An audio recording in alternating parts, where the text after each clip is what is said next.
Welcome to The Planner's Perspective with Jessie Kara. This is the podcast for wedding planners and couples navigating South Asian weddings and everything that comes with them. Culture, family dynamics, money, design, expectations, and the real conversations no one prepares you for. I'm Jessie Kara, a South Asian wedding planner and educator trusted by couples and families when things get complicated. Here we go beyond timelines and Pinterest boards and talk about what actually happens behind the scenes. If you're a planner stepping into South Asian weddings or a couple who wants to understand the process more deeply, you're in the right place. Let's get into it. Welcome back to The Planner's Perspective. I'm Jessie Kara, award-winning South Asian wedding planner and designer. Today, I want to talk about Pinterest because so many couples begin designing their wedding there. And in my opinion, that's already the wrong starting point. Not because Pinterest is bad. Pinterest is actually a fantastic tool, but it's not your aesthetic. It's a search engine. It's inspiration without context. And design, real design, starts with identity. There's a pattern I see happen over and over again. A couple gets engaged, they open Pinterest, and they start saving everything. A palace wedding in Italy, a beach mandap in Mexico, a modern black and white reception, a pastel floral installation, a moody candlelight sangeet, a maximalist sangeet stage decor, or a minimalist ceremony. Before they know it, their board looks beautiful, but it makes absolutely no sense together. In fact, one of the biggest red flags designers notice immediately is when a Pinterest board has no common thread. No common thread. No repeating colors, no repeating textures, no repeating mood. It's a collection of beautiful images, but nothing connecting them. And when there's no thread running through the inspiration, it becomes almost impossible to translate that into a cohesive event. And this is usually the point where I step in and ask a question that changes everything. What do you like about this image? Not do you like the image, but what do you like about it? Is it the color palette, the lighting, the mood, the height of the florals, the intimacy, the drama? Because most couples aren't actually drawn to the entire image. They're drawn to one element within it. And if they can't articulate that element, Pinterest starts designing the wedding for them instead of them designing it intentionally. Then I ask another question that surprises people. What don't you like? That question is just as important because self-awareness is the foundation of aesthetic clarity. If you don't know what you don't like, you'll say yes to everything. And when you say yes to everything, you end up with something that feels like nothing. I once had a couple whose Pinterest board had everything from a Tuscan villa wedding to a neon lit reception stage to a pastel floral ceremony. It was all beautiful, but it was completely contradictory. So I started asking them questions about what they liked about the images, what stuck out to them. And we realized very quickly that it wasn't the venues they were drawn to. It wasn't the stage builds. It wasn't even the flowers. What they loved was the warmth, the candlelight, the intimacy, that soft golden glow that makes a room feel just so emotional. And once we identified that, the entire design direction shifted. Suddenly, we weren't chasing 10 different aesthetics. We were building one clear feeling. And that's what design actually is. It's not copying images. It's translating feeling into an environment. Now, let's talk about the bigger Pinterest problem. Pinterest feeds you what is trending. It feeds you what photographs well. And it feeds you what the algorithm pushes forward. But trends are not identity. I've seen weddings that were technically beautiful, but they weren't for the couple.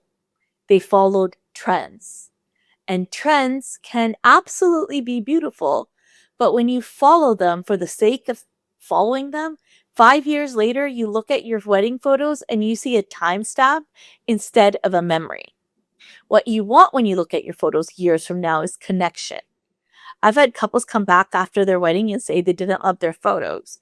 And after asking a lot of questions, it wasn't the photographer, it wasn't the lighting, it wasn't the decor, it was the outfits. They didn't look like themselves. They chose something because it was trendy, because it photographed well, or because someone else wore something similar. And a lot of times it's because when they went shopping, it was the people that were with them that suggested like it would look good on them. But at the end of the day, that outfit just wasn't them. And when you're not comfortable, when you're not aligned with what you're wearing or the space you're in, it shows. Design isn't just the stage, it's the outfits, the textures, the level of formality. It's how you move in the space. It's how you feel when you enter. If your reception is ultra modern black and white, but your personality is colorful and expressive, there will be a disconnect. If your ceremony is minimalist because that's what you saw trending online, but your family is traditional and expressive, there will be tension. Design starts with identity. Who are you as a couple? Are you understated or dramatic? Playful or refined? Intimate or grand? Modern or traditional? Bold or soft? Those are questions you can't answer by scrolling. Now let's talk about unrealistic expectations. Pinterest has also created some very unrealistic expectations when it comes to budgets. Couples will save celebrity weddings with unlimited budgets and say they're inspired by that. But they don't communicate which part they're actually inspired by. Do you love the suspended floral installation that costs six figures? Or do you love the warm candlelight feeling of the room? Because those are very different investments. Another thing couples don't always realize is that the wedding they saved on Pinterest might have had a budget of $2 million, a custom built venue, and 3 days of installation time. What you're seeing in that photo is often the result of dozens of vendors, massive production teams, and weeks of preparation. So when vendors ask for your budget, it isn't because we're trying to inflate pricing, it's because we need to understand the scope we're designing with. If I don't know your financial parameters, how do I know whether to suggest a dramatic entrance installation with layer production or a beautifully styled but intimate focal moment? Budget determines scope. Scope determines direction. Without that clarity, vendors are guessing, and guessing leads to frustration on both ends. And another thing I see quite often is couples saying, whatever you want. To be honest, that may sound like freedom, but it's actually one of the hardest positions to design from and one of my least favorite. Because whatever you want usually means I don't know how to articulate what I want. And the last thing couples actually mean is that they're okay with everything. Too much trust without guidance creates anxiety. Because if identity hasn't been defined first, there's no way to measure whether the design is aligned. There's another part of the design conversation couples aren't always prepared for, and that's how to give feedback.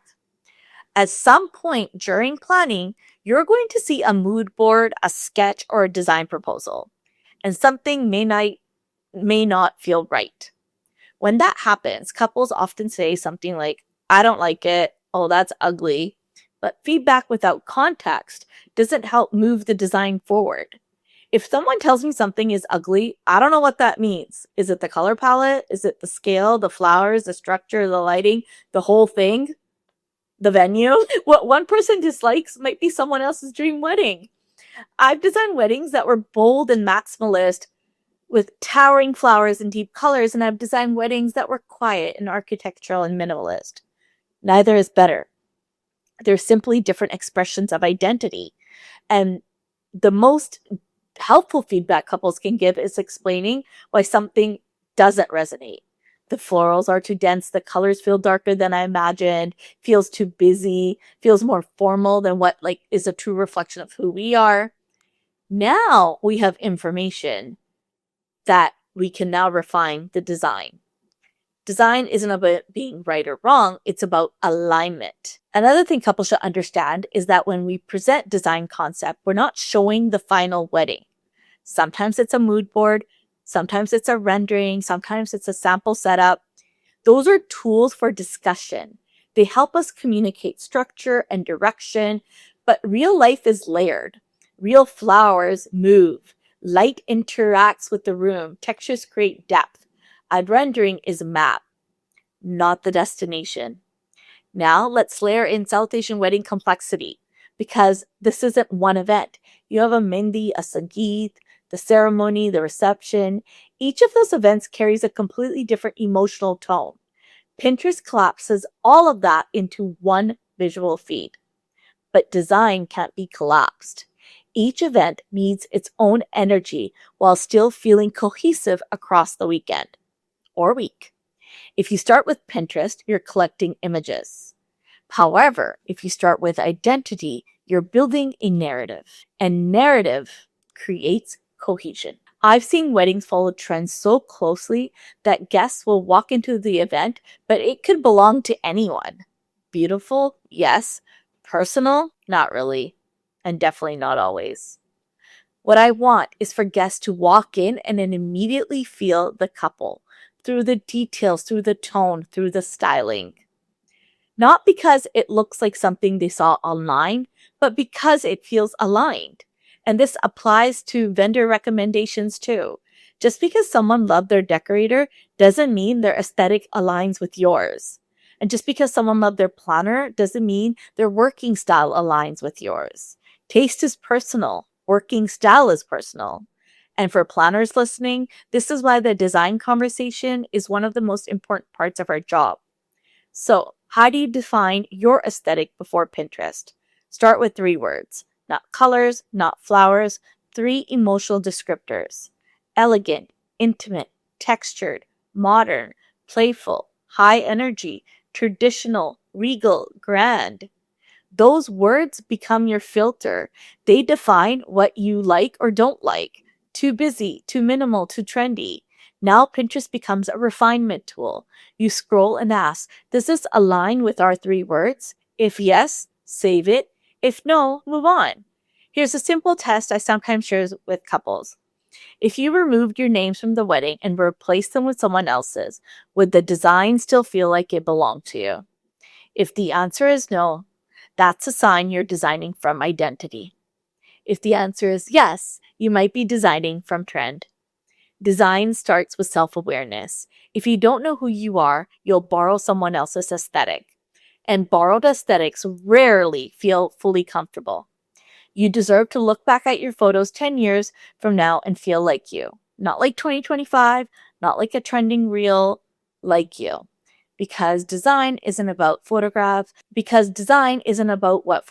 well, it's about what feels aligned. And when design is aligned, it photographs beautifully anyway. Identity first, Pinterest second. That's the order. And when you follow that order, design becomes intentional instead of overwhelming. That's the difference. I'll see you in the next episode.